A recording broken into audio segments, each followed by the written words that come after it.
বন্ধুরা এখানে মেয়েটি চকলেট বের করে খেতে থাকে, তখন তার ভাইও তাকে দেখে চকলেট খেতে খুব ইচ্ছা করে। হঠাৎ তার বোনের গলা আটকে যায়, পরে সে পানি খেতে চায়, সেখানে পানি পায় না, এই জন্য সে বাজারে যাওয়ার চিন্তা করে এবং সে ব্যাগ নিয়ে বাজারে চলে যায় পানি কিনতে। তখন সেই সুযোগে তার ভাইগুলো সেখানে থাকা সবগুলো চকলেট একটা একটা করে নিয়ে খেতে থাকে এবং এক পর্যায়ে সে সবগুলো চকলেট খেয়ে শেষ করে দেয়।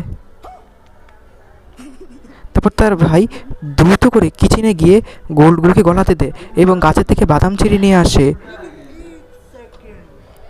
তারপর তার ভাই সেখানে বাদামগুলোকে নিয়ে এসে চকলেটে লাগায়, তারপর চকলেট সিরাপগুলোকে ব্যবহার করে নেয়।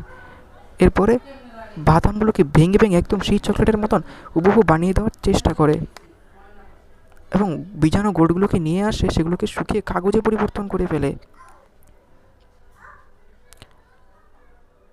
এদিকে তার বন্ধু চলে আসে। বন্ধুরা, ছেলেটিকে পারবে নিজেকে বাঁচাতে, তার জন্য তাকে পার্ট টু অপেক্ষা করতে হবে এবং বেশি বেশি করে ভিডিওটিকে শেয়ার করতে হবে। ধন্যবাদ।